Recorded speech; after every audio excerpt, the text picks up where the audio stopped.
বুঝিবে এ দুঃখ আমার, ওগো মাবুদ তুমি ছাড়া।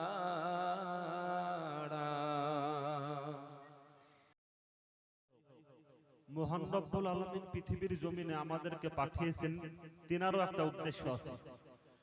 ওমা খলাকুল জিন্না ওয়াল ইনসা ইল্লা লিয়াবুদুন। মহান রব্বুল আলামিন পৃথিবীর জমিনে জিন এবং ইনসানকে পাঠিয়েছেন শুধুমাত্র তিনার ইবাদত বান্দেগী করার জন্য।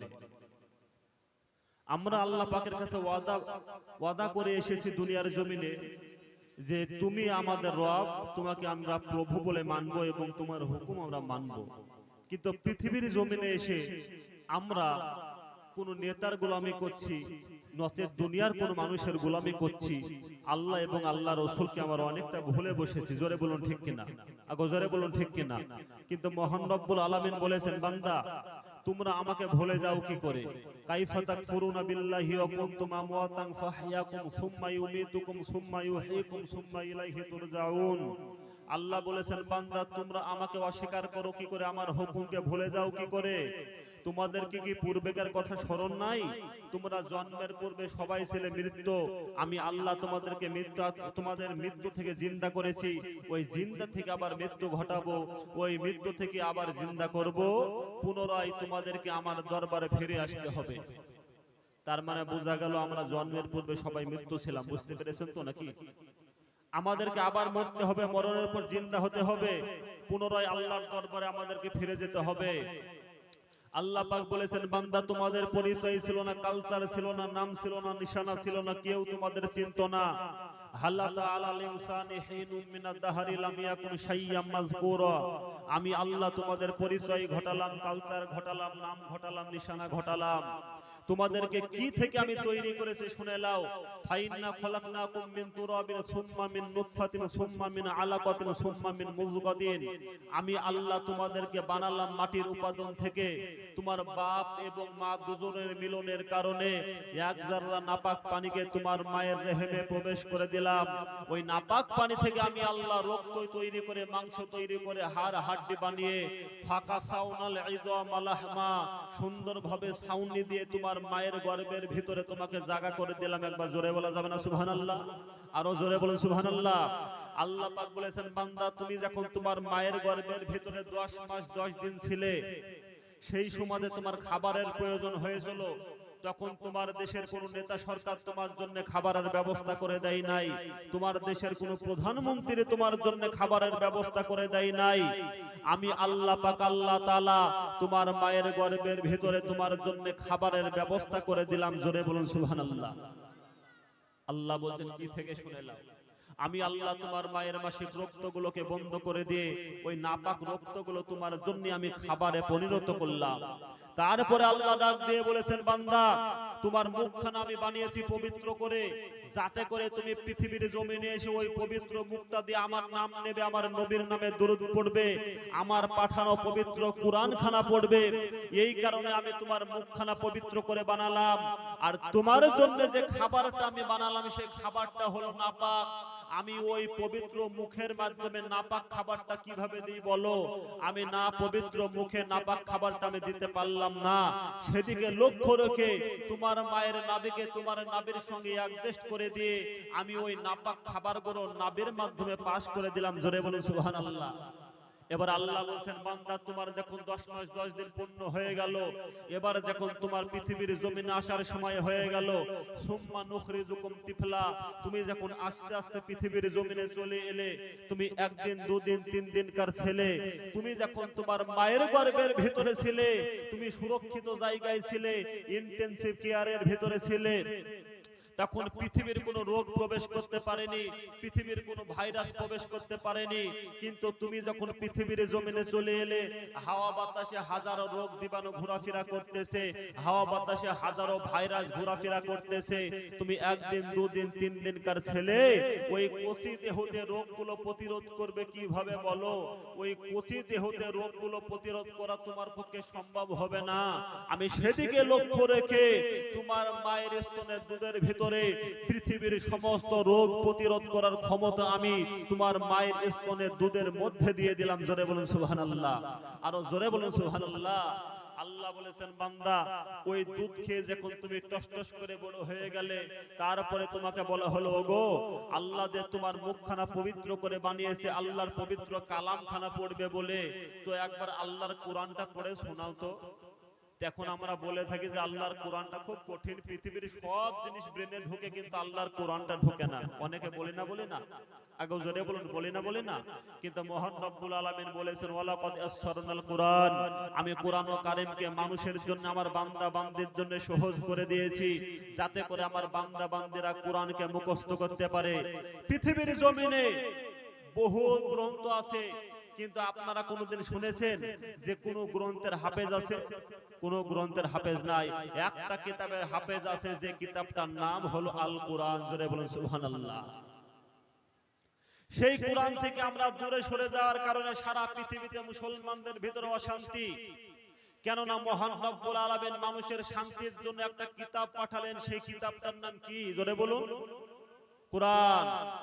তদানীন্তন আরব সমাজ, যে সমাজে চুরি ব্যভিচার ধর্ষণ ইত্যাদিতে লিপ্ত ছিল গোটা জাতি, যে জাতি ছিল অসভ্য বর্বর জাতি, যারা মানুষের উপকার করা, মানুষের খেদমত করা, এতে তাদের কোনো জ্ঞান ছিল না। তারা দেশ ও সমাজে চালাচ্ছিল অর্থনৈতিক দিক থেকে সুদ ভিত্তিক অর্থনীতিতে তারা বিশ্বাসী ছিল। তারা ইবাদত করতে গিয়ে প্রতিমার পূজা করত। তারা নারীর সতীত্বের মর্যাদা দিত না, নারীর সতীত্বের জম ছিল। তারা তাদের জৈবিক চাহিদা মেটাবার জন্য একটা নারীর প্রয়োজন ছিল। সেই নারীটা কার মা, কার মেয়ে, কার বোন, কার স্ত্রী, এ তাদের দেখার প্রয়োজন হতো না। এইভাবে করে আত্মার দিক থেকে, মৃত্যুপ্রাপ্ত সভ্যতার বিকাশের দিক থেকে অধপতিত, লাঞ্ছিত, পাপ ও পঙ্কিলতার আবর্তে নিমজ্জিত এই সমাজটাকে রাসূল করিম সাল্লাল্লাহু আলাইহি ওয়াসাল্লাম সারা বিশ্বের শ্রেষ্ঠ সমাজে পরিণত করলেন। যে জিনিসটা দিয়ে, সেই জিনিসটার নাম হলো আল কোরআন। একবার জোরে বলা যাবে না সুবহানাল্লাহ? এই কোরআন আসার পরে যারা ছিল চোর, তারা হয়ে গেল মানুষের সম্পদের আমানতদার। যারা ছিল নারীর সতীত্বের জম, তারা হয়ে গেল নারীর সতীত্বের পাহারাদার। যারা মানুষকে শোষণ করে খেত, তারা তাদের সঞ্চিত ধন সম্পদ গরিবদের মাঝে বন্টন করে দিতে লাগলেন। জনসাধারণের জন্য তাদের আদর্শিকতার, চরিত্রের, আমানতদারের অমূল পরিবর্তন। যে পরশ পাথরে ছোঁয়া হলো, সেই পরশ পাথরটির নাম হলো আল কোরআন। জোরে বলে সুবহানাল্লাহ। এই কোরআনের ছোঁয়া, কোরআনের টাচ যাকে লেগেছে, সেই পৃথিবীর কুখ্যাত ব্যক্তি থেকে পৃথিবীর শ্রেষ্ঠ মানবে পরিণত হয়েছে। হযরতে উমরে ফারুকের মতন বিশ্ব কুখ্যাত ব্যক্তি, এই কোরআনের ছোঁয়া লেগে, কোরআনের টাচ লেগে তিনিও পৃথিবীর শ্রেষ্ঠ মানবে পরিণত হয়েছেন, এবং কি নবী হওয়ার যোগ্যতা অর্জন করেছেন। একবার জোরে বলা যাবে না সুবহানাল্লাহ? হবেই তো, কেননা মহান রব্বুল আলামিন যে এই কিতাবকে মানুষের শান্তির জন্য পথ প্রদর্শক হিসেবে পাঠিয়েছেন। কোরআন বলছে قد جاءكم من الله نور وكتاب مبين। আমি আল্লাহ পাক আল্লাহ তাআলা আমার বান্দাদের জন্য পাঠালাম একখানা আলো এবং একখানা কিতাব। আলোটা হলেন হযরত মুহাম্মদ মুস্তাফা সাল্লাল্লাহু আলাইহি ওয়াসাল্লাম, আর কিতাবটা হলো আল্লাহর কোরআন। আল্লাহর নবীকে পাঠানোর পরে আবার আল্লাহর নবীর উপরে কেন একখানা কোরআন অবতীর্ণ করলেন জানেন নাকি আপনারা? আল্লাহর নবীকে পাঠানোর পরে বিশ্ব নবীর উপরে একটা কোরআন কেন নাযিল করলেন, এটা আপনারা জানেন নাকি? কিতাবু আনজালনাহু ইলাইকা লিতুখরিজান নাসা মিনাদ যুলুমাতি ইলান নূর। এই নবী মুহাম্মদ, আমি এই কারণে আপনার উপরে একখানা কিতাব অবতীর্ণ করেছি, যাতে করে আপনি মানুষকে অন্ধকার থেকে আলোর দিকে নিয়ে আসতে পারেন, খারাপ রাস্তায় থেকে ভালো রাস্তায় নিয়ে আসতে পারেন, ভুল রাস্তায় থেকে সঠিক রাস্তায় নিয়ে আসতে পারেন। এই কোরআনের মাধ্যমে, কোরআনের সহযোগিতা নিয়ে। একবার জোরে বলা যাবে না সুবহানাল্লাহ? আল্লাহর নবীর উপরে যখন কোরআন অবতীর্ণ করা হলো, আল্লাহর নবী যখন গুনগুন করে কোরআন তেলাওয়াত করে আর মক্কার কাফের বেঈমানের দলেরা বলা বলে করতে লাগলো, মুহাম্মদ বোধহয় পাগল হয়ে গিয়েছে, কোন কবির কাছ থেকে কবিতা শিখে এসে পাঠ করে। এই কথার উত্তর বিশ্ব নবী দিলেন না, এই কথার উত্তর স্বয়ং মহান রব্বুল আলামিন নিজেই দিলেন, ওয়ামা সাহিবুকুম বিমাজনুন। এই মক্কাবাসীরা, তোমাদের সাথে মুহাম্মদ পাগল নন, তিনাকে কেউ তোমরা পাগল বলবে না, তিনি হলেন বারহাক আমার নবী এবং আমার বন্ধু। জোরে বলা যাবে না সুবহানাল্লাহ? তিনি পাগল নন। আল্লাহর নবী বিশ্ব নবী যখন কোরআন তেলাওয়াত করেন আর সমগ্র পৃথিবীবাসী যখন আল্লাহর নবীর প্রতি আকৃষ্ট হয়ে পড়ে, কোরআনের দিকে ঝুঁকে পড়ে, আর কাফের বেঈমানদের মাথায় হাত, মুহাম্মদ এই জিনিসটা কোথায় পেল, কোথায় খুঁজে নিয়ে আসলো, কোথায় আবিষ্কার করলো যে এই জিনিসটা তেলাওয়াত করলে সমগ্র পৃথিবীবাসী আল্লাহর নবীর দিকে ঝুঁকে পড়ে? এই জিনিসটা কোথায় পেল? এটা আমাদেরকে সংগ্রহ করতে হবে। আল্লাহর নবী বিশ্ব নবী যখন আপনার পুরো ঘরে দাঁড়িয়ে দাঁড়িয়ে তাহাজ্জুদের নামাজ পড়তেন, তাহাজ্জুদের নামাজে জোরে জোরে যখন কোরআন তেলাওয়াত করতেন, আর মক্কার কাফের বেঈমানের দলেরা আল্লাহর নবীর পুরো ঘরে সারি কোলে দাঁড়িয়ে কোরআন সংগ্রহ করতে গিয়েছে, আল্লাহর নবী বিশ্ব নবী কোরআন তেলাওয়াত করে আর পুরো ঘরে সারি কোলে কাফের বেঈমানের দলেরা দাঁড়িয়ে আছে। আবু জেহেল দাঁড়িয়ে আছে, উতবা দাঁড়িয়ে আছে, সাইবা দাঁড়িয়ে আছে, আবু লাহাব দাঁড়িয়ে আছে, আবু সুফিয়ান দাঁড়িয়ে আছে। সারা রাত্রি ধরে কোরআন তেলাওয়াত শুনে, সারা রাত্রি ধরে কোরআন তেলাওয়াত শুনে কলিজা ঠান্ডা হয়ে গিয়েছে। তারা বাড়ি যাওয়া তো দূরের কথা, বসার কথা পর্যন্ত ভুলে গিয়েছে। জোরে বলে সুবহানাল্লাহ। ফজরে মুয়াজ্জিন আযান দিয়েছে, আসসালাতু খায়রুম মিনান নাওম। তারা চমকে উঠেছে, সকাল হয়ে গেল। এবারে যদি আমাদেরকে এলাকার মানুষ দেখে ফেলে, তাহলে আমাদের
সাল্লাল্লাহু আলাইহি ওয়াসাল্লাম।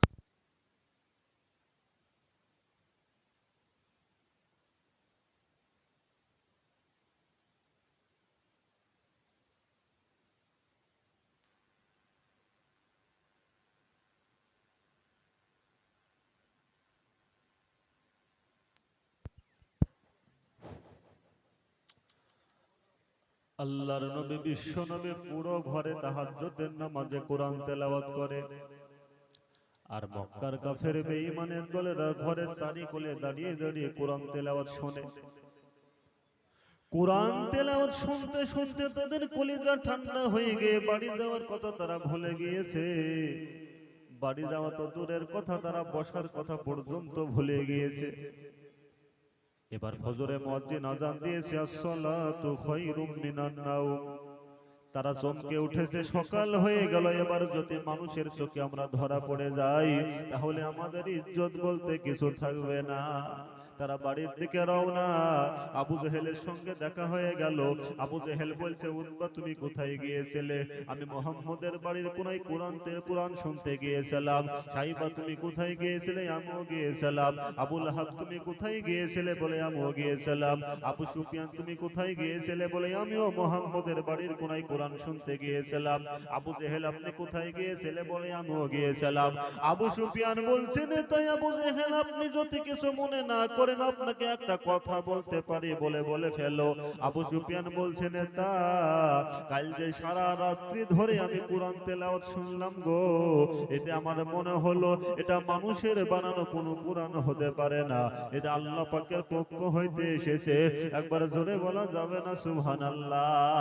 আবু জেহেল বলছে, এটা তো আমারও মনে হয়, কিন্তু মনে করলে চলবে না। মনে করলে হয়তো আমরাও মোরের মতন পাগলামি করে বসবো। তোমরা আমার হাতে হাত দিয়ে শপথ করো, কাল থেকে তোমরা আর কেউ মুহাম্মদের বাড়ির কোনায় কোরআন শুনতে আসবে না। আবু জেহেলের হাতে হাত দিয়ে সবাই শপথ করে বাড়ি চলে গেল। রাত্রি হয়ে গেল, আপন আপন বিছানায় যখন শুয়ে পড়লো, আপন আপন বিছানায় শুয়ে তাদের আর ঘুম আসে না। তারা মনে মনে ভাবতে লাগলো, কালকে কোন জিনিস শুনে এলাম ওই জিনিস আবার আমাদের শুনতে মন চাই। এখন আবু জেহেল মনে মনে ভাবতেছে, কালকে কোন জিনিস শুনে এলাম ওই জিনিস আবার আমার শুনতে মন চাই। কিন্তু আবু জেহেল বলছে, শুনতে মন গেলে হবে না, আমি কোরআন শুনতে গিয়ে যদি মানুষের চোখে ধরা পড়ে যায় এই দেশে আমাকে আর কেউ নেতা বলে মানবে না, অতএব আমার কোরআন শুনতে গেলে হবে না। অনেক রাত্রি যখন হয়ে গেল, আর যখন ঘুম আসলো না, আবু জেহেল মনে মনে ভাবতে লাগলো, কাল তো সবাই আমার হাতে হাত দিয়ে শপথ করেছে ওরা আমার ভয়ে কেউ কোরআন শুনতে আসবে না, আজকে আমি একাই যে মজা করে কোরআন শুনবো। আবু জেহেল চলে গিয়েছে। উতবা মনে মনে ভেবেছে, আবু জেহেলের ভয়ে কেউ যাবে না, আজকে আমি একাই যে মজা করে কোরআন শুনবো। উতবাও চলে গিয়েছে। সাইবা মনে মনে ভেবেছে, আজকে আবু জেহেলের ভয়ে কেউ কোরআন শুনতে যাবে না, আজকে আমি একাই যে মজা করে কোরআন শুনবো। সাইবাও চলে গিয়েছে। আবু সুফিয়ান ভেবেছে, আজকে আবু জেহেলের ভয়ে কেউ কোরআন শুনতে যাবে না, আজকে আমি একাই যে মজা করে কোরআন শুনবো। আবু সুফিয়ানও চলে গিয়েছে। আবার সবাই মুহাম্মদের বাড়ির কোনায় চলে গিয়েছে। সারা রাত্রি ধরে কোরআন শুনে কলিজা ঠান্ডা করে অন্ধকার রাত্রিতে বাড়ির দিকে রওনা। একে অপরের সঙ্গে ধাক্কা শুরু হয়ে গেল গো। আবু জেহেল বলছে, তোমরা কে? আমি হলাম আবু সুফিয়ান। তুমি কে? আমি হলাম উতবা। আমি সাইবা। তোমরা কোথায় গিয়েছিলে? আমরা মুহাম্মদের বাড়ির কোনায় কোরআন শুনতে গিয়েছিলাম। আবু জেহেল বলছে, কাল যে তোমরাই আমার হাতে হাত দিয়ে শপথ করলে গো, আবার কেন আজকে মুহাম্মদের বাড়ির কোনায় কোরআন শুনতে গেলে বলো? আবু সুফিয়ান বলছেন, তাই আবু জেহেল আপনি মাতব্বরি অন্য জায়গায় করেন, এখানে করতে আসবেন না। আপনি নেতা হয়ে কেন মুহাম্মদের বাড়ির কোনায় গেলেন আপনি আগে বলুন। আবু জেহেলের মুখ বন্ধ। আবু জেহেল মনে মনে ভাবলো, এইভাবে করে মুহাম্মদের কোরআন আটকানো যাবে না। আবু জেহেল একটা মিটিং ডাকলো, অনেক মানুষের সমাগম। আবু জেহেল আপন আপন রায় চাইলো, আপন আপন তোমরা রায় দাও মুহাম্মদের কোরআনকে কিভাবে আটকানো যায়। একজন ব্যক্তি উঠে বলল, আবু জেহেল আপনি দেশে এলান করে দিন, মুহাম্মদ বোধহয় পাগল হয়ে গিয়েছে। আবু জেহেল বলছে, মুহাম্মদকে পাগল বললে মানুষ মানবে না, মুহাম্মদকে তো কোনোদিন মানুষ পাগলামি করতে দেখে না, মুহাম্মদ তো কোনোদিন পাগলামিও করে না, ওকে পাগল বললে মানুষ মানবে না। আর একজন উঠে বলল, আবু জেহেল আপনি দেশে এলান করে দিন, মুহাম্মদ বোধহয় জাদুকর হয়ে গিয়েছে। আবু জেহেল বলল, তো মুহাম্মদ তো সারা জীবন জাদুর বিরুদ্ধে কথা বলে, অতএব মানুষ জাদুকর বললে মানবে না। আর একজন উঠে বলল, আবু জেহেল আপনি দেশে এলান করে দেন, মুহাম্মদকে ভূতে ধরেছে, মুহাম্মদ ভূতে ধরা এলান করে দেন। আবু জেহেল বলল, এই কথাটাই সঠিক। আবু জেহেল দেশে এলান করে দিল, মুহাম্মদকে বোধহয় ভূতে ধরেছে। আর এলাকার রব হয়ে গেল, মুহাম্মদ সাল্লাল্লাহু আলাইহি ওয়াসাল্লামকে ভূতে ধরেছে। আবু জেহেল বিশ্ব নবীর চাচা আবু তালেবের কাছে যে বলল, তুমি যদি অনুমতি দিয়ে দাও মুহাম্মদের ভূতটা ছাড়িয়ে দিতে পারি। এত সুন্দর ভালো ছেলে, আমাদের সঙ্গে মিল মহব্বত আলাপ আলোচনা সব ঠিক ছিল, আজ কি যখন আমাদের দেব দেবীর বিরুদ্ধে কথা বলতে লাগলো, আর অমনি মুহাম্মদকে বোধহয় ভূতে ধরে ফেললো। তুমি যদি অনুমতি দাও ইয়ামান থেকে লোক এসে মুহাম্মদের ভূতটা ছাড়িয়ে দিতে পারি। আবু তালিব বলল, মুহাম্মদের ভূত ছাড়াও আমার কোনো আপত্তি নাই, কিন্তু মুহাম্মদকে মারলে চলবে না। অনেক সময় ভূত ছাড়াতে গেলে মারে, আপনাদের এলাকায় মারে না। আবু তালিব বলল, মুহাম্মদের ভূতটা ছাড়িয়ে দাও, তাতে আমার কোনো আপত্তি নাই, কিন্তু মুহাম্মদকে মারলে চলবে না। আবু জেহেল বলল, মুহাম্মদের গায়ে হাত দিবে না, এমনি ভূত পালিয়ে যাবে তার নাম শুনলে। আবু তালিব বলল, অনুমতি দেয়া হলো, ইয়ামান থেকে লোক নিয়ে আসো। আবু জেহেল ইয়ামানে চলে গেল। ইয়ামানে গিয়ে উস্তাদটার নাম হলো জিমাত আজাদি। জিমাত আজাদিকে যে বলল, আজাদি, আমাদের দেশে মোহাম্মদ নামক এমন একজন ব্যক্তি রয়েছে গো, তাকে এত ভূতে ধরেছে যে আপনি না গেলে ভূত পালাবে না। জিমাত আজাদিকে সঙ্গে করে নিয়ে চলে এলো। জিমাত আজাদি এসে বলছে, কই গো, কাকে ভূতে ধরেছে বলো। আবু জেহেল বলছে, এই দেখো তক্তায় বসে রেখেছে, এই ছেলেটাকে ভূতে ধরেছে। জিমাত আজাদি গুটি গুটি পায়ে বিশ্ব নবীর কাছে চলে গেল। জিমাত আজাদি আল্লাহর নবী বিশ্ব নবী মুহাম্মদুর রাসূলুল্লাহ সাল্লাল্লাহু আলাইহি ওয়াসাল্লামকে গিয়ে বলছেন, বাবা তোমার নামটা কি বলো। আমার নাম হলো মুহাম্মদ। তোমার আব্বার নাম কি বলে। আমার আব্বার নাম হলো আব্দুল্লাহ। তোমার দাদুর নাম কি। আমার দাদুর নাম হলো আব্দুল মুত্তালিব। তার আব্বার নাম কি। তার আব্বার নাম হলো হাশিম। তার আব্বার নাম কি, তো বলে তার আব্বার নাম হলো আপনার আব্দুল মান্নাফ। আবু জেহেলকে বলছে, এইগুলো সঠিক বলছে তো নাকি। আবু জেহেল বলছে, এইগুলো সঠিকই বলে, এতে গন্ডগোল করে না, কিন্তু এমন এমন কথা বলে যে আমরা বাপ দাদার জন্মে কোনোদিন শুনিনি।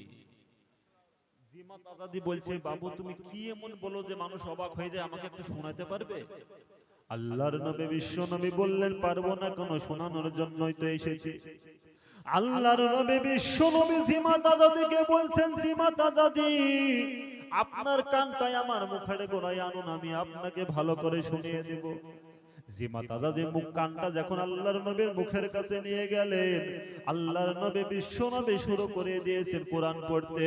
বিসমিল্লাহির রহমানির রহিম, আলহামদুলিল্লাহি নাহমাদুহু ওয়া নাস্তাঈনুহু ওয়া নাস্তাগফিরুহু ওয়া নু'মিনু বিহি ওয়া নাতাওয়াক্কালু আলাইহি ওয়া নাউযু বিল্লাহি মিন শুরুরি আনফুসিনা ওয়া মিন সাইয়্যাতি আমালিনা। আল্লাহর নবী বিশ্ব নবী যখন কোরআন পড়তে শুরু করে দিয়েছেন, জিমাত আজাদি থমকে দাঁড়িয়ে বলছেন, বাপের জন্ম এও ভাষা শুনিনি। জিমাত আজাদি থাকতে না পেরে সঙ্গে সঙ্গে আল্লাহর নবীর হাতে হাত দিয়ে মুসলমান হয়ে গেলেন। জোরে বলেন সুবহানাল্লাহ, আরো জোরে বলেন সুবহানাল্লাহ। এবার আবু জেহেল বলতে লাগলো, আল্লাহর নবী মুহাম্মদের ভূত ছাড়ানোর জন্য যে আমি ইয়ামান থেকে উস্তাদ নিয়ে এলাম, শেষের বেলায় দেখা গেল ওই উস্তাদ আল্লাহর নবীর দলে ভর্তি হয়ে গেল। এবার আবু জেহেল মনে মনে ভাবলো, মুহাম্মদের কোরআন কিভাবে আটকানো যায় বলো। আবু জেহেল একটা দেশে আইন পাশ করে দিল, ওই কথাটা মহান রব্বুল আলামিন কোরআনে কোড করে দিয়েছেন। وقال الذين كفروا لا تسمعوا لهذا القرآن والغوا فيه لعلكم تغلبون।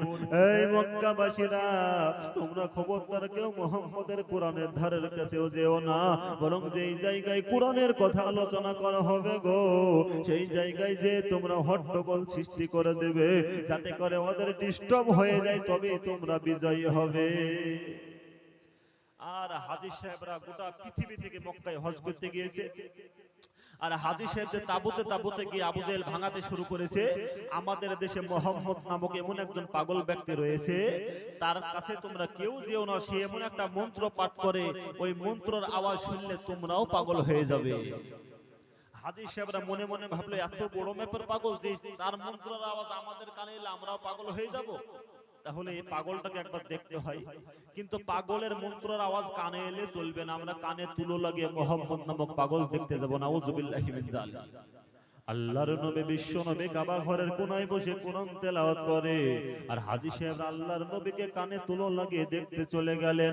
আল্লাহর নবী বিশ্ব নবীর চেহারা মুবারক দেখে হাজী সাহেবরা মনে মনে বলতে লাগলো, জীবনে বহু পাগল দেখেছি, এত সুন্দর পাগল আমরা কোনো কালে দেখি নাই, এই ব্যক্তি কোনো কালে পাগল হতে পারে না। হাজী সাহেবরা কানের তুলো খুলে ফেলে দিলেন। আল্লাহর নবী বিশ্ব নবী কোরআন তেলাওয়াত করতেছেন, কোরআনের আওয়াজ যখন হাজী সাহেবদের কানে চলে এলো, হাজী সাহেবরা ঝরঝর করে কান্নায় ভেঙে পড়ে। হাজী সাহেবরা আল্লাহর নবীর পদতলে লুটিয়ে পড়লেন। হাজী সাহেবরা বললেন, হুজুর আমরা এতদিন ভুল বুঝেছিলাম, ওই কাফের বেঈমানের দল আবু জেহেল আপনার ব্যাপারে আমাদেরকে ভুল বুঝিয়েছিল, এবার আমরা বুঝতে পেরেছি আপনি হলেন বারাহাত আল্লাহর নবী এবং আল্লাহর বন্ধু। একবার জোরে বলা যাবে না সুবহানাল্লাহ?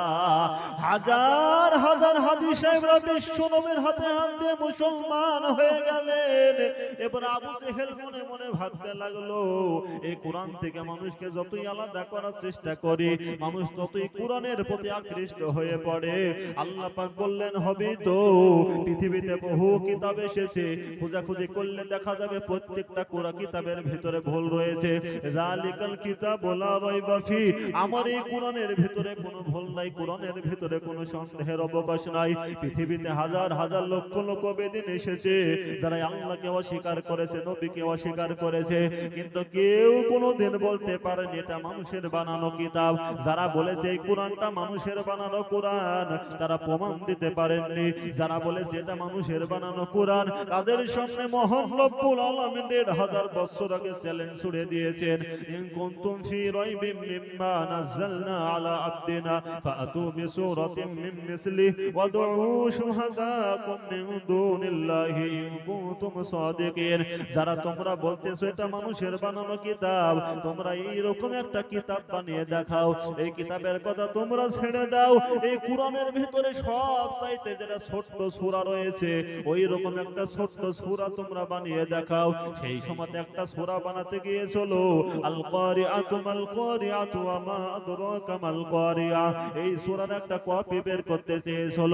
আল কারিআতু মাল কারিআতু ওয়া মা আদরাকা মাল কারিআ, তোমরা জানো আল্লাহ পাক বলেছেন কিয়ামতের দিন যে একটা বিরাট আওয়াজ হবে, ওই আওয়াজ সম্বন্ধে কি তোমাদের কাউরে ধারণা রয়েছে? ইয়াউমা ইয়াকুনুন নাসু কাল ফারাশিল মাবসুস, ওই কঠিন দিনে মানুষ দলে দলে বিভক্ত হইয়া যাইবে। এই সূরার অবতীর্ণ হওয়ার আগে আল্লাহ পাকের এই কথাটা পৃথিবীর কোন মানুষ শুনেও নি, জানেও নি, কিন্তু বেঈমানের দলেরা যেটা বানালো সেটা সবাই জানে। আল ফিল ওয়া মাল ফিল ওয়া মা আদরাকা মাল ফিল, হাতি কি জিনিস তোমরা জানো? হাতি একটা বিরাট আকারের জন্তু, হাতের সামনের দিকে একখানা সুর রয়েছে, আর গুলোর মতন বড় বড় দুখানা কান রয়েছে। অধের দলে বলা বলে করতে লাগলো, বোকারে বোকা কোতিকার, হাতি কি জিনিস একটা বাচ্চা ছেলেকে জিজ্ঞাসা করলেও বলে দিতে পারবে, হাতি কি জিনিস একটা পাগল কেউ জিজ্ঞাসা করলেও বলে দিতে পারবে।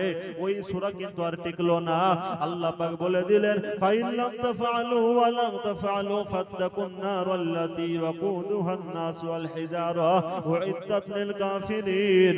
তোরা কিয়ামত পর্যন্ত কেউ একটা সূরা বানাতে পারবে না, আর তোরা যদি সূরা বানাতে না পারিস তাহলে চেষ্টা কর তোরা ভয়াবহ জাহান্নাম থেকে বাঁচার জন্য, যে জাহান্নামকে আমি প্রশস্ত করে রেখেছি শুধুমাত্র কাফের বেঈমানদের জন্য।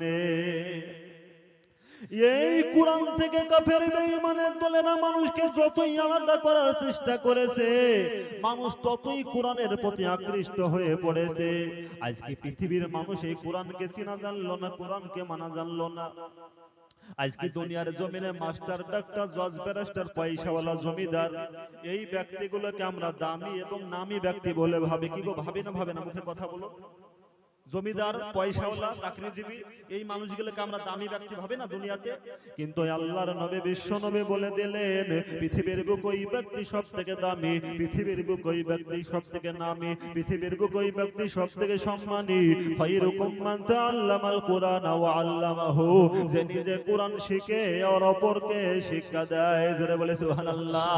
যে কোরআন শিখার অপরকে শিক্ষা দেয়, এই ব্যক্তির সঙ্গে যে ব্যক্তি ভালোবাসা করে নিতে পারলো, পারলো, সেই ব্যক্তির সঙ্গে যে ব্যক্তি বন্ধুত্ব করে নিতে পারলো, সেই ব্যক্তির সঙ্গে যে ব্যক্তি মহব্বত করে নিতে পারলো, ওই ব্যক্তিগুলো যখন ইন্তেকাল করে, পৃথিবীর মানুষ যখন গোসল টোসল করাইয়া কাফন পরায়, কাফন যখন পরানো হয়ে যায়, খাটিতে চাপিয়ে যখন গোরস্থানের দিকে নিয়ে চলে যায়, দাফন করে যখন বাড়ি ফিরে চলে আসে, সঙ্গে সঙ্গে আল্লাহর দুখানা ফেরেশতা ওই কবরের ভিতরে ঢুকে অবাক হয়ে যায়। জোরে বলি সুবহানাল্লাহ। বলে কেন? আল্লাহর দুখানা ফেরেশতা কবরের ভিতরে ঢুকে দেখে ওই মুর্দার মাথার গোড়ায় যেন কি একজন নওজোয়ান যুবক দাঁড়িয়ে আছে। আল্লাহর ফেরেশতা বলবে, এই যুবক তুমি কে, এখান থেকে হটে যাও, এই ব্যক্তির আমি হিসাব নিকাশটা নিয়ে নি। ওই যুবক তখন বলবে, ফেরেশতা আমি এখানে হেঁটে যাওয়ার জন্য আসিনি, এই ব্যক্তিকে যতগুলো প্রশ্ন করবে সমস্ত প্রশ্নের উত্তরকে আমি সহজ করাতে এসেছি। ফেরেশতা বলবে, এত বড় ক্ষমতা? শুধু তাই নয় রে আল্লাহর ফেরেশতা, একে যখন কাল কঠিন কিয়ামতের দিনে খাড়া করা হবে, আল্লাহর আরশ ব্যতীত কোনো ছায়া থাকবে না। ওই কঠিন কিয়ামতের দিন ওকে টেনে নিয়ে আল্লাহর আরশের ছায়ার তলে দাঁড় করে দেব। আবার যখন নেকি বদি ওজন করা হবে, আমি টেনে ওর নেকির পাল্লাটাকে ভারী করে দেব। আবার যখন ফুল সিরাতের কঠিন রাস্তা পার করানো হবে, আমি বিদ্যুৎ গতিতে ঠেলা মেরে ওকে জান্নাতের ভেতর পৌঁছে দেব, তারপর আর পিছু ছাড়ব। জোরে বলে সুবহানাল্লাহ। আল্লাহর ফেরেশতা অবাক হয়ে যে বলবে, যুবক তুমি কে বলো? তোমার এত বড় ক্ষমতা কোথায় থেকে হলো বলো? তোমার এত বড় সাহস কোথায় থেকে হলো বলো? ওই যুবক তখন বলবে, আমি যুবক নই, আমি যুবক নই রে আল্লাহর ফেরেশতা, আমি হলাম আল্লাহ পাকের পবিত্র 30 পারা কুরআন। জোরে বলে সুবহানাল্লাহ। ফেরেশতারা বলবে, কুরআন তুমি কেন এখানে এসেছো বলো?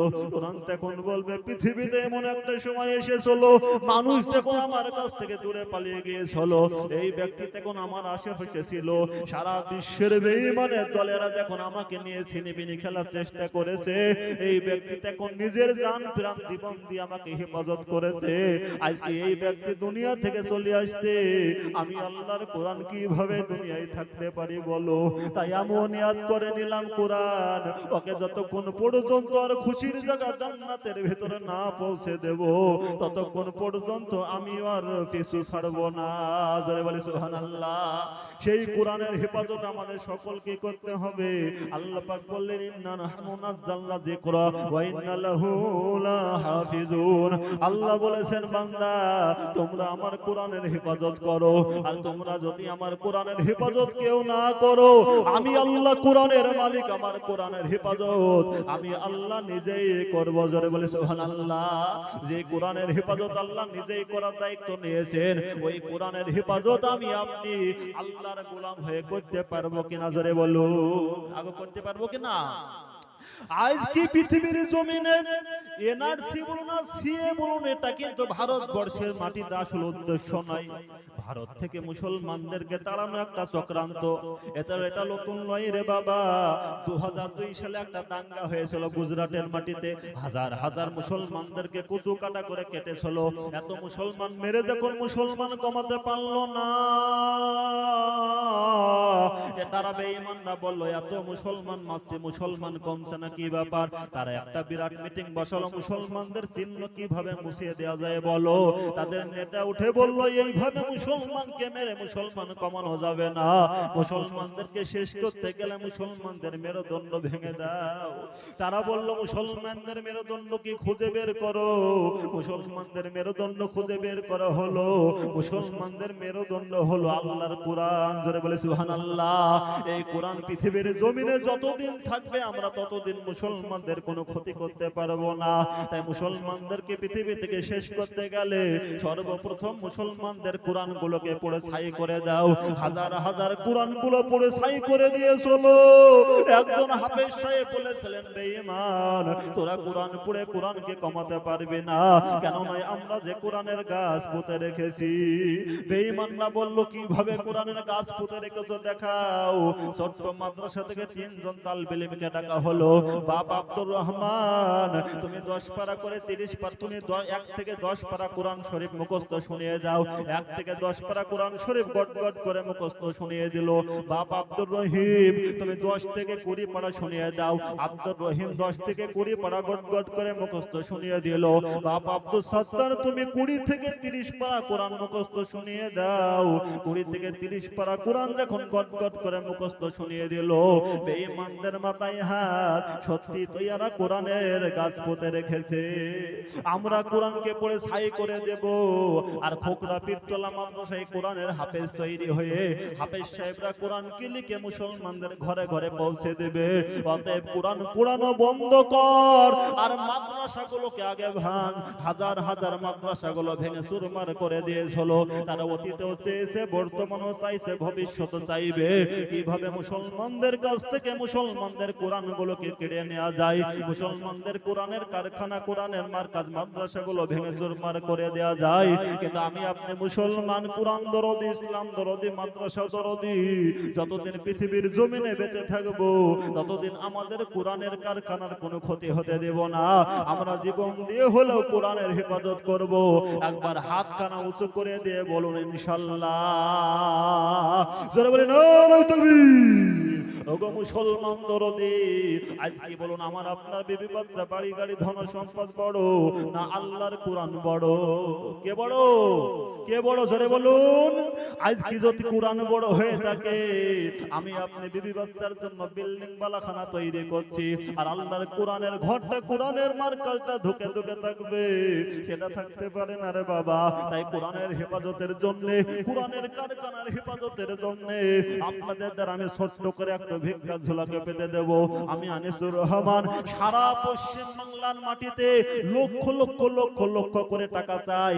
আজকে আপনাদের এই মজলিসের ভিতরে 1 লাখ বলবো না, আমি 50,000 বলবো না। আমি মুসাফির মানুষ, মুসাফিরদের দোয়া কবুল হয় রে বাবা। আপনাদের জন্য আমি জান প্রাণ ভরে দোয়া করে দেব।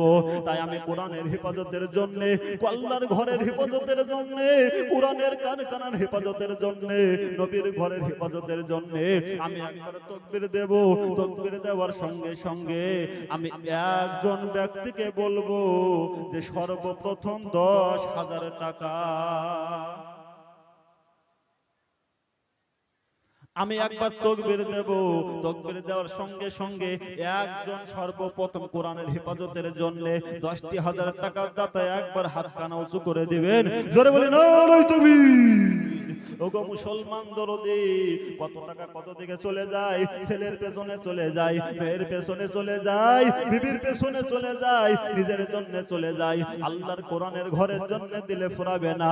আমি আপনি অন্ধকার কবরে চলে যাব, কিয়ামত পর্যন্ত কোরআনের মার্কাজ, কোরআনের ঘর থেকে যাবে। আমি আপনি কিয়ামত পর্যন্ত কবরে শুয়ে শুয়ে নেকি পেতেই থাকবো। তাই আমি একজন সর্বপ্রথম দরদিকে দেখতে চাই, 1 নম্বরে 10,000 টাকা দিয়ে আল্লাহর কোরআনের পাশে দাঁড়িয়ে যাবে। এইরকম মারদে মুজাহিদকে এই মানুষগুলোকে এর মধ্যে হবে না, নাই। সর্বপ্রথম একজন আল্লাহর খাস বান্দাকে দেখতে চাই যে 1 নম্বরে সে বলেন, হুজুর আমি দেব 10,000, আমি একবারে পারবো না, আমি পরে আস্তে আস্তে আস্তে দিয়ে শোধ করে দেব ইনশাআল্লাহ। এই বলে সর্বপ্রথম একজন মারদে মুজাহিদ 10,000 টাকার দাতা একজন হাত তুলুন তো ভাই ইনশাআল্লাহ। মুসাফির মানুষ, মুসাফিরদের দোয়া কবুল হয়, জান প্রাণ ভরে দোয়া করে দেব। তাই আল্লাহর কোরআনের জন্য, কোরআনের মার্কাজের জন্য আমার ডানে বামে পেছনে সামনে একজন দরদি। 10,000 টাকা হবে না ভাই ইনশাআল্লাহ? নাই। এই মানুষগুলোকে ভিতরে 10,000 টাকা দিয়ে আল্লাহর কোরআনকে সহযোগিতা করবে, কিয়ামত পর্যন্ত কোরআনের খেদমত জারি রাখবে। এই রকম মারদে মুজাহিদ, রাসূলের প্রেমিক, ইসলামের প্রেমিক, কোরআনের প্রেমিক, বলো 1 নম্বরে একজন 10,000 টাকার দাতা। সর্বপ্রথম যে ব্যক্তি 10,000 টাকার নামটা লেখাবে, তারপরে থেকে যত কালেকশন হবে সব বাড়ির কালেকশনের মাথায় থেকে ওই ব্যক্তি কমিশন পাবে ইনশাআল্লাহ।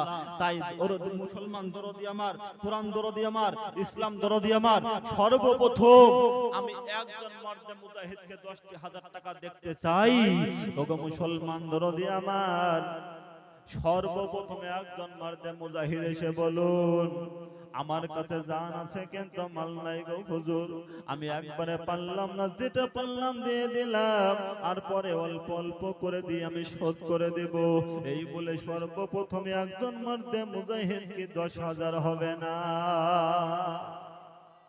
আজকে আমি আপনি বিবি বাচ্চার পেছনে কত খরচ করি, ছেলে মেয়ের পেছনে কত খরচ করি, ডাক্তারের পেছনে কত খরচ করি। আল্লাহর কোরআনের জন্য দিলে আল্লাহ আপনার ধন সম্পদ মাল গাড়ি বাড়ি পয়সা বাড়িয়ে দেবে, আল্লাহ আপনার রুজি রোজগার বরকত দেবে, ইহকাল পরকাল দোনো জাহান আপনাকে সুখময় জায়গা করে দেবে। এই এক নম্বরে একজন মর্দে মুজাহিদকে 10,000 টাকা হবে না? নাই। মাদ্রাসা কমিটি, জলসা কমিটি, আমার ডানে বামে পেছনে সামনে এতগুলো মানুষ তো আপনারা বসে আছেন, এক নম্বরে একজন দরদি আমার 10,000 টাকা মালদার মাটিতে হবে না? এই মালদা জেলার মাটিতে 10,000 টাকা দেনেওয়ালা একজন নাই? আপনাদের মজলিসের অবস্থা থেকে আমি 10,000 চেয়েছি, মুর্শিদাবাদের বুকে 50,000 1 লাখ টাকা পর্যন্ত চাই, চাওয়া মাত্র পার্টি খাড়া হয়ে যায় ইনশাল্লাহ। আর এতগুলো মানুষের মধ্যে কোরআনকে ভালোবাসনেওয়ালা একজন নাই।